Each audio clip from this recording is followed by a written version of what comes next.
avance comme ça.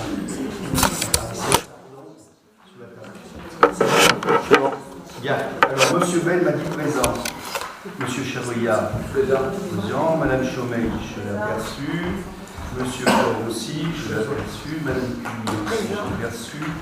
Monsieur Jean-Jacques Dauphin, je l'ai aperçu. Monsieur Dominguez est bien milieu. Monsieur Ducrot est absent.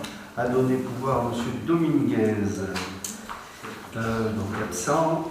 Monsieur Fafourneau, je suis là. Monsieur Hilaire, je l'ai vu aussi. Madame Leblond est absente. A donné pouvoir à Monsieur Vessert. Monsieur Machefé, je l'ai vu. Madame Mathieu Alban aura du retard, mais a donné pouvoir à Madame Molinier. Ensuite, Madame Moulin. Présente. Il est là, oui. Monsieur Pétel, je l'ai vu. Madame Pfeffer est absente, a donné pouvoir à Madame Bernadette Talon. Madame Pinault est là, pardon, je m'en rappelle d'avoir vu. Monsieur Jacques, je l'ai vu, Roblat. Madame Talon, Bernadette, je l'ai vu. Oui. Madame Malesky, présente. Oui, exact. Monsieur Vessel, effectivement, est ici. Et Madame Bersnach, qui est absente, et a donné pouvoir à Monsieur Chabria. Voilà. Avant de commencer, simplement un moment, disons, de pensée. On ne va pas faire une minute de silence, mais on aura une pensée pour Monsieur Claude Duché. Au-delà de l'ami pour certains et pour un grand nombre de vous, il a marqué notre territoire entre les Marques et Vermonton, à différentes, disons, occasions, mais différentes aussi participations et créations. Donc, rappelons l'école de musique, et pour y avoir participé, le syndicat de Chadieux, un des créateurs, le syndicat du collège, où il a participé en tant que président. Il a créé le RAM sur la commune des Marques, et nous avons adhéré par la suite. Mais il a aussi enseigné à beaucoup de nos enfants, et à nos enfants et aux enfants de la commune, au collège des Marques en tant que professeur. Voilà, donc une petite pensée pour lui, qui a même quelqu'un pendant plusieurs décennies œuvré pour la vie publique, on va dire très discrètement. Il avait ses prises de position, il avait son caractère. Je l'ai côtoyé au niveau de la communauté de communes, j'ai travaillé avec lui. Mais on peut avoir une petite pensée pour des personnes comme lui qui s'investissent par de nombreuses années. Voilà, c'était un petit moment de souvenir par rapport à ce monsieur que personnellement j'ai bien apprécié. Voilà, dans le cadre du précédent conseil, d'abord secrétaire ou secrétaire de séance. Gilles, Pétel. Personne d'autre. Pas d'observation, pas de remarque. Donc, M. Gilles Pétel. Merci. Ensuite, par rapport au dernier conseil, y a-t-il des modifications dans le compte-rendu? Pas de modification. Je vous demanderai d'inscrire deux questions très, très simples à l'ordre du jour. D'une part, elle est absente parce que je crois qu'elle a fait comme tout le monde, elle a chuté la grille. Modification des commissions municipales pour Madame Josiane Leblond qui prend la suite d'Hélène Carlet. Donc, dans les questions suivantes, je vous demanderai si vous êtes d'accord de modifier ces commissions municipales, c'est-à-dire la remplacer et lui attribuer d'autres commissions puisqu'on en a fait demande. Et une vente de parcelles, je vais vous dire, c'est une vente de parcelles en préparation, elle se fera pas, mais nous avons l'estimation des domaines et des lieux. Donc voilà, c'est des parcelles qui sont communicatives sur l'avenue de la Mode au chemin de ça y est, chemin de Moulin de la Paille, on pense un truc chez moi. Voilà, donc c'est rien de très. Est-il des objections à rajouter ces deux questions? Très bien. Donc, nous allons passer tout de suite. Alors, excusez-moi si je perds la voix, comme d'habitude, mais là, on pousse. Alors, dans un premier temps, première question, fixation des tarifs de spectacle, Guinguette Show, rapporteur, donc Madame Pfeffer, mais pas absente, c'est bien l'intervention qui s'y colle, je vous remercie. Alors donc, vie culturelle, samedi prochain, donc 3 février, la commune accueille un spectacle Guinguette Show. Donc il s'agit d'en fixer les tarifs. C'est un spectacle musical et burlesque interprété par deux jeunes femmes, deux filles qui sont pétillantes, enthousiastes. Enfin voilà, je vous invite à voir la vie très nombreux. Donc la commission vie culturelle et animation a proposé les tarifs de billetterie suivants. 5 € pour les adultes et gratuit pour les moins de 16 ans. Voilà. Donc il est proposé aux membres du conseil municipal de se prononcer sur les montants des tarifs de ce spectacle. Est-ce que ceci, je ne pense pas, appelle des questions? Non. Très bien, donc vous vous prononcez sur le montant, vous approuvez, y a-t-il des abstentions? Les contre? Adopté. Suppression des régies, photocopie, droit de place, modification de la régie festivité. Alors effectivement, les régies aujourd'hui, les deux régies dont je vous parle, sont deux régies qui engendrent plus de frais de régisseurs, plus importants que de recettes perçues. Donc ils vont nous proposer de les supprimer, mais on doit le faire par une délibération. Les photocopies seraient alors gratuites. Alors bien sûr, quand je dis gratuites, il faudra être très vigilant parce que si les associations viennent avec leur remède, et donc une personne qui aurait besoin d'une photocopie pour des raisons administratives ou juridiques ou que sais-je, à mon avis, qu'on lui la mette gratuitement à disposition, ça pose aucun problème. Si par contre il faut monter un dossier, moi je demanderai à cette personne de faire un geste et on versera dans ça dans le CCAS, on verra. Mais c'est très très très rare et le régisseur nous a interpellés sur le sujet. C'est vrai que ces deux régies, elles coûtent plus cher qu'elles ne rapportent. Donc de les supprimer, comment dirais-je, dans le sens, disons, d'une délibération. Et le droit de place, c'est pareil, puisque chaque fois qu'on fait une manifestation, le droit de place est gratuit pour les locaux. Il n'y a que les extérieurs qui payent, donc c'est plus déficitaire que ça ne rapporte. Voilà. Donc est-ce que ça vous interpelle? Est-ce que... On les réintègre dans les festivités de droit de place. Oui, mais ça c'est encore autre chose, c'est une autre démarche. Et là c'est la régie qu'on supprime. Oui, c'est la régie festivité. Oui. Il paie quand même, c'est-à-dire. Ah, bien sûr. Pas... Ça serait bien à voir. Pas de notre intervention sur le sujet, je vais au vote. Abstention, contre, adopté. Ensuite, ouverture anticipée des crédits d'investissement, M. Corr, pour l'exercice 2018. Ouverture anticipée du crédit d'investissement, exercice 2018. L'article L 1612.1 du Code général des collectivités territoriales dispose que, dans le cas où le budget d'une collectivité territoriale n'a pas été adopté avant le 1er janvier de l'exercice auquel il s'applique, l'exécutif de la collectivité territoriale est en droit, jusqu'à l'adoption de ce budget, de mettre en recouvrement les recettes et d'engager, de liquider, de mandater les dépenses de la section de fonctionnement dans la limite de celles inscrites au budget de l'année précédente. Il est en droit de mandater les dépenses afférentes au remboursement au capital des annuités de la dette venant à échéance avant le vote du budget. En outre, jusqu'à l'adoption du budget ou jusqu'au 15 avril, l'exécutif de la collectivité territoriale peut, sur autorisation de l'organe délibérant, engager, liquider et mandater les dépenses d'investissement dans la limite du quart des crédits ouverts au budget de l'exercice précédent, non compris les crédits afférents au remboursement de la dette. L'autorisation mentionnée à l'alinéa ci-dessus précise le montant et l'affectation des crédits. Donc l'autorisation mentionnée précise le montant et l'affectation des crédits. Les crédits correspondants sont alors inscrits au budget lors de son adoption. Donc nous avons au chapitre 25 660 au BP 2017, ce qui nous fait 25% de crédit 6 415, ouvert au BP 2017, et ce qui nous fera, en ouverture anticipée de crédit d'investissement 2018, 6 400.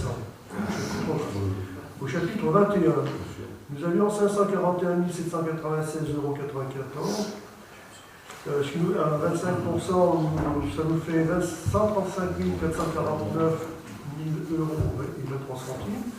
Et ce qui nous fera donc en ouverture anticipée des crédits pour 2018, 135 000. Et au chapitre 23, nous avions 1 140 677 € et 22 centimes. Ce qui nous faisait 25% des crédits du BP 2017 à 285 169 000 € et 30 centimes. Ce qui nous fera pour l'ouverture anticipée des crédits pour 2018, 285 000 €. Donc un total d'ouverture anticipée des crédits pour 2018 de 426 400 000 €. Oui. Pardon, 426 400. 426 400 €. Tu les lis, tu précises, non? Non, parce que là, on n'a pas d'affectation précise sur ces chiffonnages, étant donné qu'à l'heure actuelle, on n'a pas avant le vote du budget, on n'a pas d'affectation spécifique à faire. Est-ce que ça pose des questions, cette affectation des crédits avant le vote du budget? Bien. Comme je n'ai pas révisé, tu peux me rappeler ce que c'est que les chapitres 20, 21, 23? Parce que je n'ai pas révisé. Le chapitre 20, c'est l'étude, 21, c'est les travaux, 23 également, travaux, 21, 23, c'est les travaux. Oui, puisqu'il y a des travaux qui sont voirie et bâtiments. Ben, ce qui continue, ce n'est pas des travaux supplémentaires, c'est ce qui continue. Ouais. Pas de remarques particulières? Sous le vote? Abstention? Contre? Adopté. Sixième d'histoire, approbation des nouveaux statuts, Monsieur Hilaire. Oui, suite à la constitution de Clermont-Communauté qui est devenue Clermont-Auvergne Métropole et donc a pris de nouvelles compétences, et notamment celle de l'eau potable. Dans le territoire de cette métropole, il y a des communes d'Aubière, du Sandre et de Romagnac qui sont adhérentes au SIGOM pour la compétence eau potable. C'est ainsi que le SIGOM de la région d'Issoire a comme adhérent en plus des communes une partie de la métropole, Clermont-Auvergne Métropole. Le syndicat doit donc l'intégrer dans ses statuts. De plus, la modification des statuts de Mont-d'Arverne Communauté qui a pris la compétence eau entraîne aussi la substitution des communes adhérentes au SIGOM par Mont-d'Arverne. Lors de son comité syndical du 20 décembre 2017, le syndicat a adopté ses nouveaux statuts ainsi que son nouveau nom, qui s'appellera maintenant à la place du SIGOM, syndicat mixte de l'eau de la région d'Issoire et des communes de la banlieue sud clermontoise. Trouver des initiales, ça ne va pas être facile. Donc, conformément à la réglementation en vigueur, il convient que l'ensemble des communes adhérentes valident ces nouvelles dispositions. Bah oui, c'est simple. Modification du statut, c'est-à-dire modification et regroupement. Et on sait très bien qu'aujourd'hui, avec les compétences communautaires qui a fait débat hier soir au sujet de l'eau, petit à petit, effectivement, tout doit se regrouper sous la compétence communautaire. Les syndicats vont connaître leur délégation, vont poursuivre dans le cadre de leur délégation, et les petites communes qui avaient leur propre réseau d'eau, qui était en régie, voilà, merci Gilles, qui était en régie, a fait un débat hier au soir à ce sujet-là, le reste, sur le travail du cadre communautaire. Après, la loi s'est appliquée, après la discussion en interne aurait pu peut-être être en amont beaucoup plus importante qu'elle n'a pas été. Je pense qu'il y aura d'autres débats sur le sujet. Mais en attendant, c'est simplement notre syndicat, nous, que l'on connaît depuis des décennies, je vais dire, qui change de nom et qui se regroupe. Voilà. Donc, ça s'appelle pas de questions particulières. Très bien. Adoption. Ils auraient pu l'appeler syndicat Joseph Plané. Oui, mais vous savez, vous êtes un peu trop passéiste. Ah non, mais vous venez de refaire une page d'histoire. Syndicat mixte. Mixte. Mixte, oui. Joseph Plané, oui, effectivement. Il n'était pas toujours mixte. Oui, mais le syndicat en l'occurrence. Abstention? Contre? Adopté. Mont-d'Arverne Communauté, charte de gouvernance à l'urbanisme. Oui. Donc, dans le cadre de la fusion qui est intervenue en janvier 2017, la communauté de communes va s'engager dans l'élaboration d'un plan local d'urbanisme, PLUI. Ce document qui a été décidé devra planifier l'aménagement du territoire et retranscrire et coordonner les politiques sectorielles en matière de développement économique, social, culturel, d'habitat, d'environnement, de tourisme, etc. Le PLI donc sera un document issu d'une concertation conjointe entre l'intercommunalité et chaque commune. Et afin d'organiser au mieux la gouvernance et le rôle de chacune des parties, une charte de gouvernance a été rédigée. Charte de gouvernance qui nous a été qui vous a été envoyé en pièce jointe de la convocation du présent conseil municipal. Cette charte régit notamment la composition et l'émission des différentes instances mises en place. La concertation des communes, le comité de pilotage, les groupes de travail thématiques, la réunion des maires, etc., sont les différentes instances que l'on voit travailler tout au long de cette élaboration de PLI et qui sont précisées donc dans cette charte. L'objet donc de la présente délibération, que je suis en train de vous exposer, est la signature et d'approuver ou non la signature de la charte, c'est-à-dire autoriser ou non le maire à signer cette charte. Et pour cela, une séance de signature collective de cette charte par les maires du territoire doit être organisée au mois de février prochain, c'est-à-dire dans pas longtemps.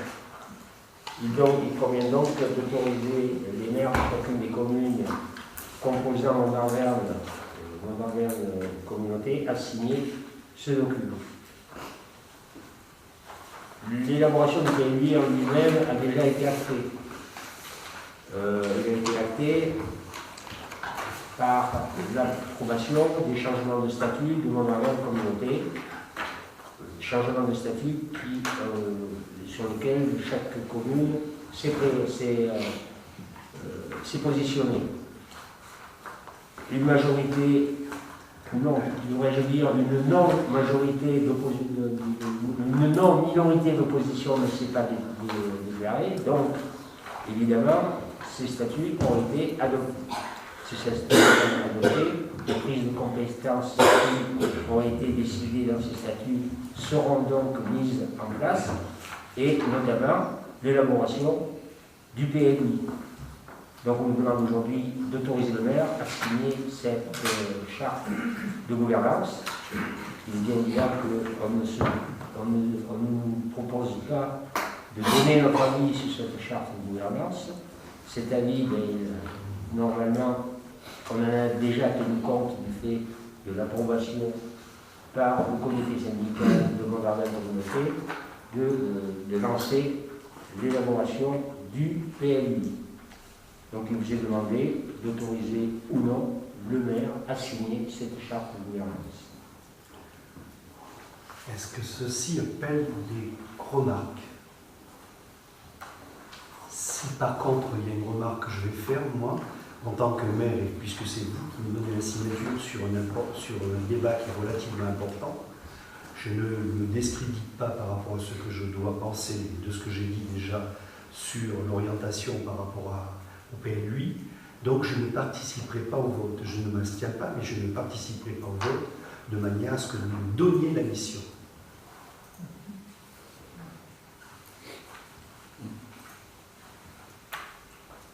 Vous allez donc signer par la suite quelque chose auquel vous ne croyez pas, c'est ça? C'est pas forcément ça. Non, c'est pas forcément ça.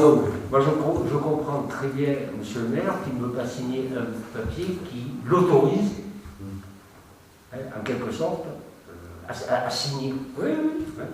Donc il serait à ce moment-là partie prenante. Donc moi je comprends très bien sa position. Oui, mais ceci dit, la délibération l'oblige à signer. Oui. Ah oui, oui. Voilà. Ah oui. Voilà. À signer la charte. Voilà. Il signer la charte. Hein, voilà. Pas d'autres remarques. Donc je vais passer au vote. Y a-t-il des abstentions? Y a-t-il des contre? Adopté pour la signature. Merci M. Besser. Ensuite, donc, deux questions. Madame Leblond donc, nous a fait part de ses intentions. Donc, Madame Carlet était à l'urbanisme, aux affaires sociales et au RH. Donc, elle propose de rester dans ces commissions-là, mais par contre, elle demande d'aller sur la voirie et les bâtiments communaux. C'est là qu'il nous fait une délibération pour ces deux. Est-ce qu'il y a une objection à ce qu'elle intègre ces deux commissions? Voirie et bâtiments communaux. Ceux d'avant. Et avant, c'était l'urbain affaires sociales et RH.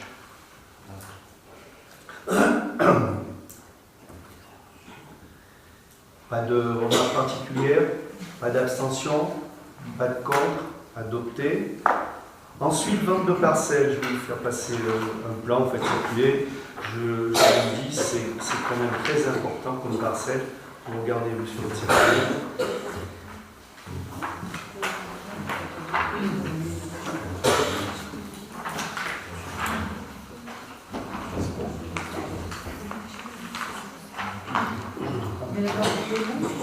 Non, c'est pour situer un peu.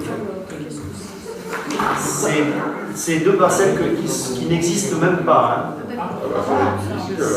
Ces deux parcelles, non, mais je veux dire qui n'existent pas, qui existent sur le cadastre que voilà, le cadastre .gouv que vous avez.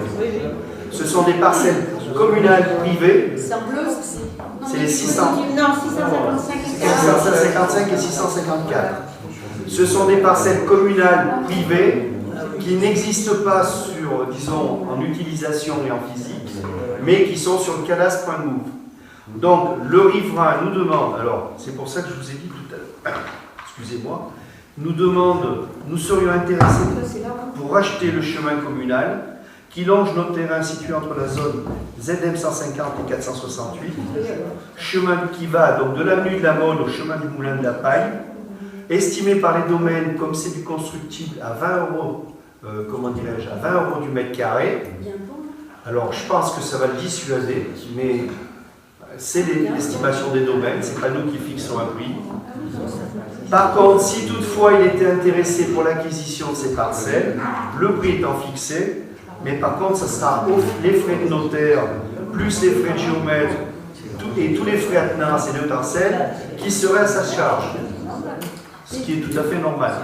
Tu peux nous expliquer où ça se trouve là? Parce que là, apparemment, il y a un pont sur la rivière. Non. C'est. Alors, c'est par rapport. C'est le Bief, c'est pas la rivière. C'est bien. Ah oui. Non, c'est l'ancien bief qui est avenue de la Mole. Pour donner une idée, le chemin. Attends, c'est moi.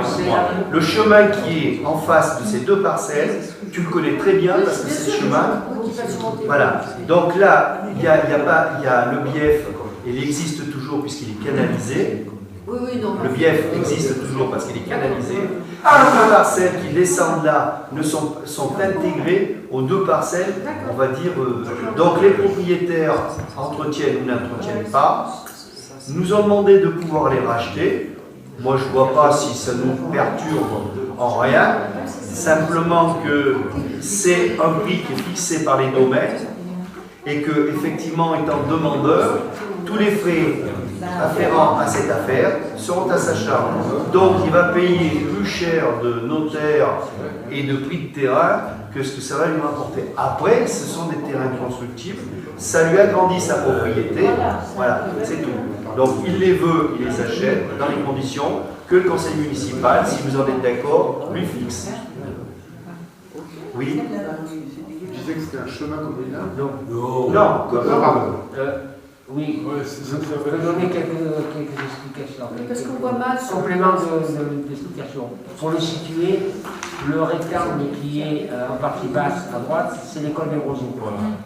Et donc c'est presque en face de l'école des Roseaux. Les parcelles qui sont répertoriées 654 et 655 étaient à l'origine un chemin communal. Un chemin communal qui ne servait plus de chemin. Le chemin n'existait plus. C'est recouvert par des buissons, il y a de l'herbe, il y a des arbres, il y a des. etc. Lors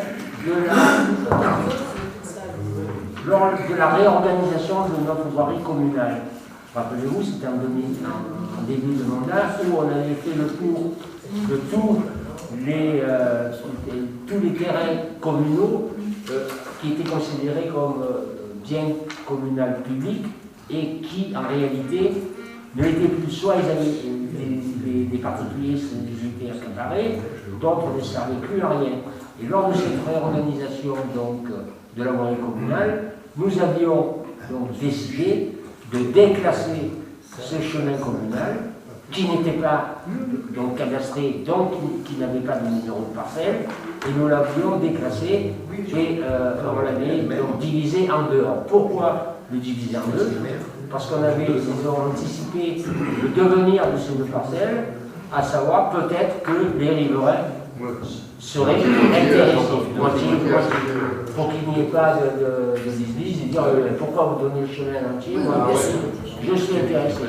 Donc si jamais il y avait deux clients potentiels pour, ben, ce serait tout simple, vous prenez la moitié. La division a été déjà faite, le cadastre a été mis à jour, le géomètre proposé, les bornes sont en place. Voilà. À l'heure actuelle, il n'y a qu'un seul, disons, client qui s'est prononcé. Qui a demandé, c'est le propriétaire de la parcelle, des parcelles 149-150, qui est maintenant, disons, qui est avec une nouvelle habitation, une maison neuve. Voilà. Donc 20 € du mètre carré et tout frais attenant à la charge de l'acquéreur. Y a-t-il des abstentions?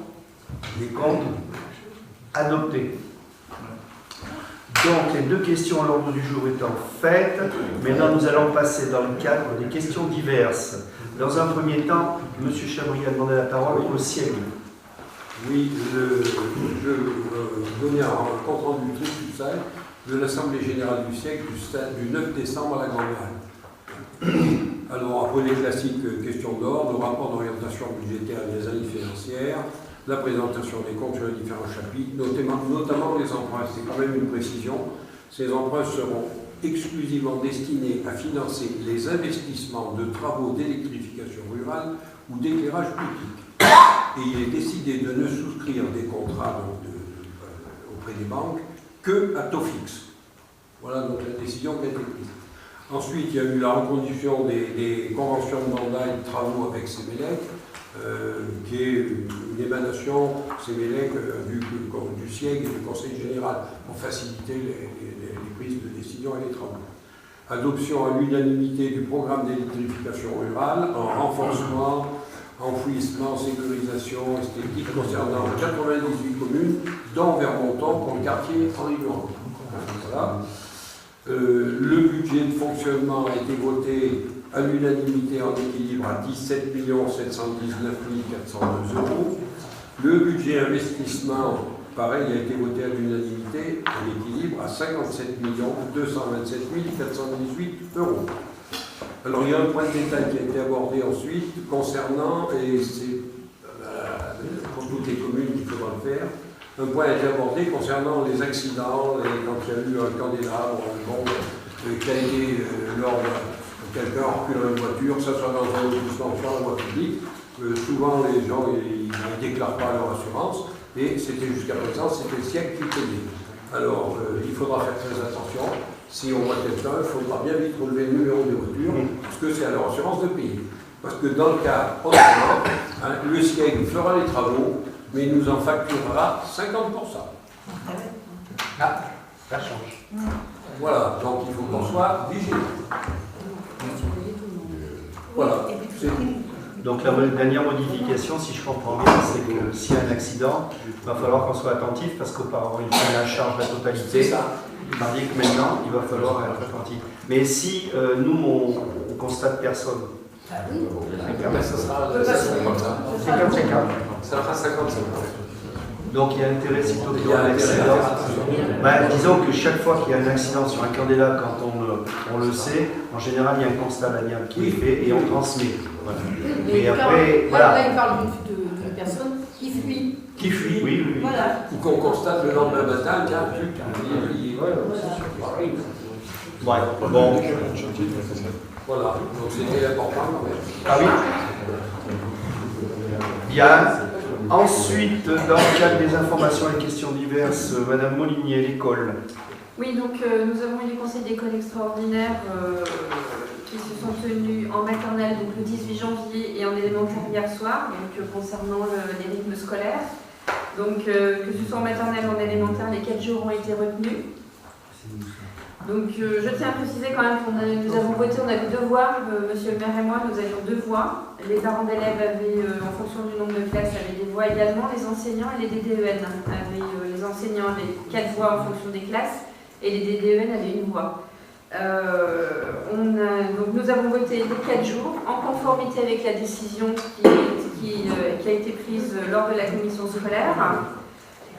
Surtout pour répondre à l'homogénéité du territoire de la communauté de communes où majoritairement les communes passent à 4 jours ou sont déjà passées à 4 jours, et pour garder aussi une homogénéité sur l'école, puisqu'on voulait quand même la maternelle c'était sûr que c'était les 4 jours et l'élémentaire c'était un tout petit peu moins sûr parce que c'était 12 voix pour les 4 jours, 7 voix pour les 4 jours et demi et une abstention, donc c'était un peu plus serré. Que la maternelle c'était 11 voix, 9 voix et 2 voix. Donc on a voulu rester dans cette homogénéité. Et nous avons suivi également l'avis des familles qui ont répondu au questionnaire. Alors il y a eu un questionnaire qui a été fait par l'association des parents d'élèves, qui a été diffusé aux parents. Et les résultats étaient les suivants: maternelle 50-50, donc 50% pour 4 jours, 50% pour 4 jours et demi, et en élémentaire 58% pour 4 jours et 41,9 4 jours et demi. Donc voilà, on s'est orienté, la commission scolaire a décidé de s'orienter et de voter les 4 jours. Je voulais quand même souligner que ce n'est pas un choix financier, parce que par rapport aux tables, on se dire que les tables sont supprimées, ça va nous faire des économies, et c'est pas du tout le cas. Et les membres de la commission n'ont pas du tout voté par choix personnel, c'était vraiment en fonction des résultats du questionnaire. Voilà, donc maintenant, la demande de modification des rythmes scolaires pour la rentrée 2018 va être transmise par le maire donc, au directeur académique, et ça doit être fait avant le 3 avril. Voilà, on a reçu un bordereau en fait qu'il faut qu'on remplisse. Et, oui, enfin, j'ai pas cité tout le monde, mais j'ai dit effectivement qu'on gardait l'homogénéité sur du territoire, sur la communauté de communes par rapport aux communes qui sont passées, enfin qui sont passées ou qui vont passer aux 4 jours. J'ai fait remarquer en conseil d'école qu'un jour que l'on pense réellement aux gamins dans cette histoire, parce qu'effectivement on a belle boule, un coup 4 jours, un coup 4 jours et demi, un coup 4 jours, ça devient irresponsable de la part des gens compétents en la matière. J'estime que l'enfant a le droit à un moment aussi d'avoir du repos et puis qu'on le laisse un peu tranquille, parce que je crois que ça devient complètement aberrant, et que l'État soit un peu régalien dans la matière, puisque c'est lui normalement qui doit instituer l'école pour tous, et l'égalité dans la matière ne sera plus, parce qu'il y aura des écoles à 4 jours et des écoles à 4 jours et demi. Donc effectivement, Mme Molinier a rappelé que nous allons transmettre notre avis du conseil d'école, et ce sera bien sûr l'éducation nationale qui décidera si on y va 4 jours. Simplement que nous, on sera très très attentifs. Pourquoi? Parce qu'on a quand même quelque chose qui qui est dans le contexte, c'est le transport. Donc on ne peut pas modifier ce que l'on veut. Et il a été demandé, une école a demandé de modifier ses heures, l'autre veut bien accepter la modification, à condition que ces heures correspondent à ce que l'on dit. Et Mme Monnier a eu l'occasion de manger avec les parents d'élèves à l'école, elle fait ça tous les ans, et de se rendre compte que la capacité du restaurant scolaire aujourd'hui est importante et qu'il faut bien le temps imparti pour que ça fonctionne et que ça marche bien. Moi je rappelle que nous sommes encore une des communes qui avons une cuisine et non pas des plats transportés de je ne sais où pour les enfants, et que ceci bien sûr a un coût et que les enfants nous manquent tant.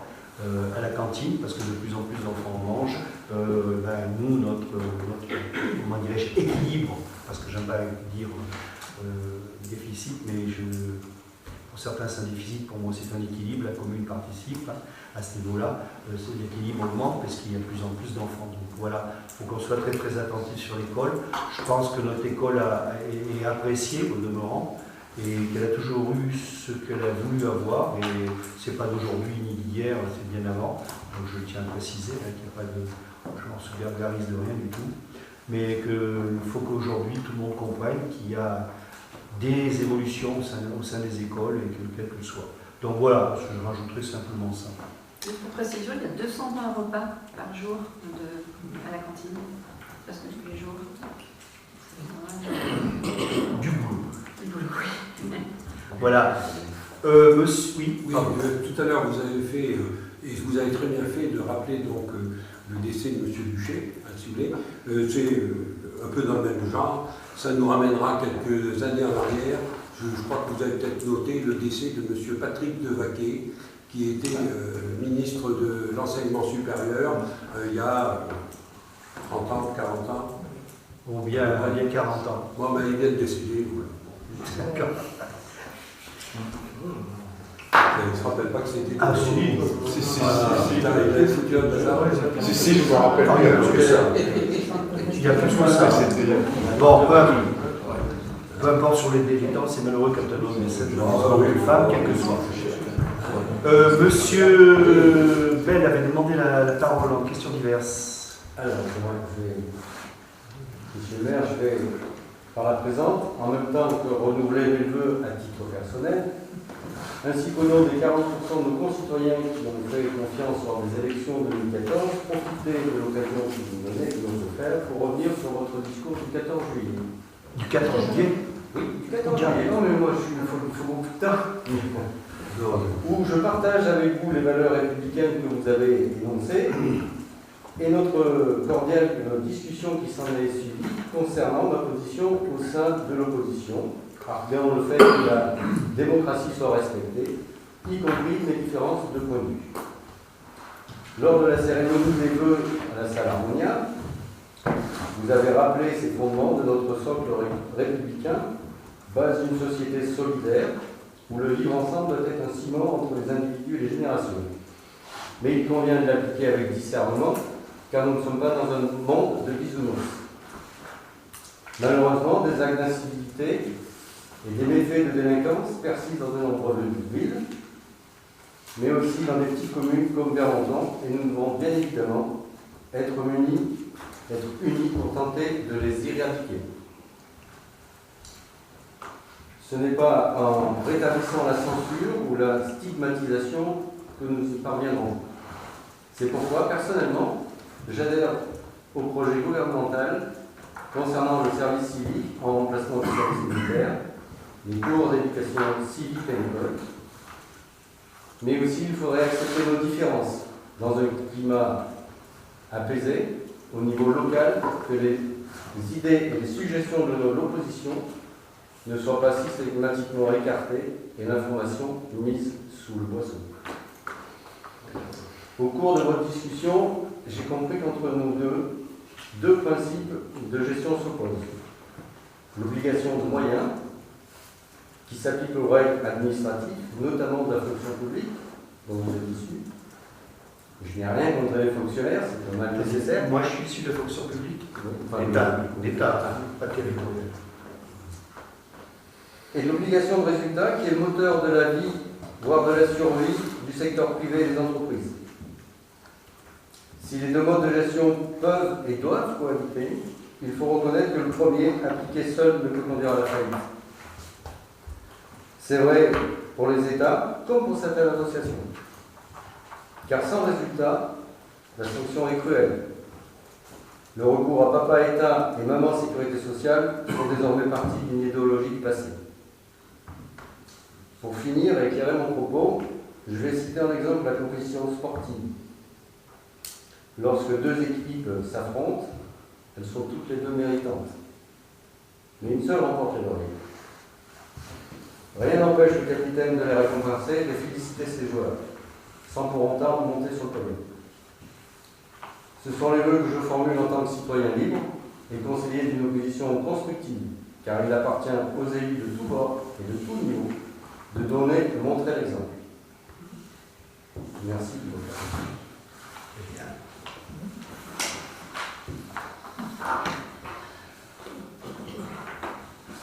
quelqu'un veut réagir, ça me concerne, je suppose. C'est enregistré, c'est enregistré. Bien, moi j'ai reçu une pétition et je pense qu'il faut que je vous la lise quand même parce que je crois que ça peut avoir des conséquences. Après, chacun se positionnera s'il veut la signer ou pas. C'est une pétition qui émane d'un député.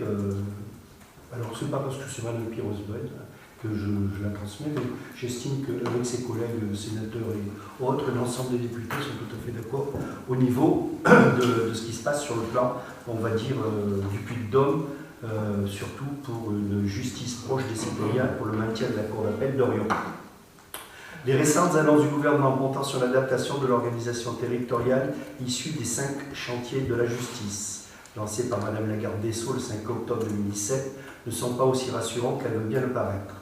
Vu la spécificité du territoire auvergnat, fort de 1 347 habitants et de 189 769 entreprises, vu l'importance de l'activité économique du secteur du droit dans le ressort de la Cour d'appel d'Orion, considérant que le territoire est déjà déserté des représentations de l'État, notamment suite à la réforme territoriale engagée par la loi numéro 2015-29 du 16 janvier 2015 relative à la délimitation des régions, vu l'activité juridictionnelle très satisfaite de la Cour d'appel d'Orion, considérant que l'accès au droit, au-delà de la simplification des procédures et de l'évolution numérique, nécessite une présence de l'institution judiciaire en maintenant une cour d'appel en plein exercice, que cette présence est indispensable pour l'unicité de la République, que la Cour d'appel d'Orion fait l'objet d'un investissement de modernisation de 9,4 millions d'euros, nous refusons la création de déserts juridiques, Nous refusons la création de déserts juridiques.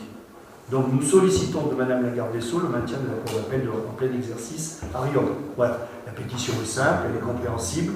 Maintenant, s'il y en a qui veulent réagir par rapport à ça, pas de problème. S'ils veulent la signer, elle sera sur la table avec l'ordre du jour du précédent conseil à signer. Voilà. Est-ce qu'il y en a qui veulent réagir? Est-ce qu'on peut savoir le nombre des signataires du Puy-de-Dôme? Alors, pour le moment, je ne les ai pas tous. Hein. Je les ai pas tous. Je sais qu'elle a été... Alors, copie à monsieur Copie, Jean-Marc Boyer, sénateur, André Chassaigne, député, Michel Fangé, député, Éric Goll, sénateur, Jean-Jacques Magnier, sénateur, Valérie Thomas, député, Laurent Wienski, député. Donc, c'est Pires-Bonne qui a lancé la... C'est elle qui défend. Voilà. Mais ils ont tous la pétition et je pense que... Pour l'instant, ça va pas arriver aussi. Pardon? Pour l'instant, elle aura été annoncée, mais... Ah oui, non, non, mais je ne sais pas s'ils vont signer. Oui. Les 3 macronistes vont pas signer. Ça n'engage que vous. Voilà, donc je vous la mets là, vous faites ce que vous voulez. Hein, pour ma part. Moi je signe. Moi aussi, moi aussi, parce que j'ai ma belle-fille qui est greffière à la Cour d'appel. Ah bah ça c'est une bonne raison. Par le Photoshop. Mais c'est vrai qu'on peut soutenir, sinon on se prend la guérison. Non mais... Voilà, c'est ici. Y a-t-il d'intervention au niveau des questions diverses?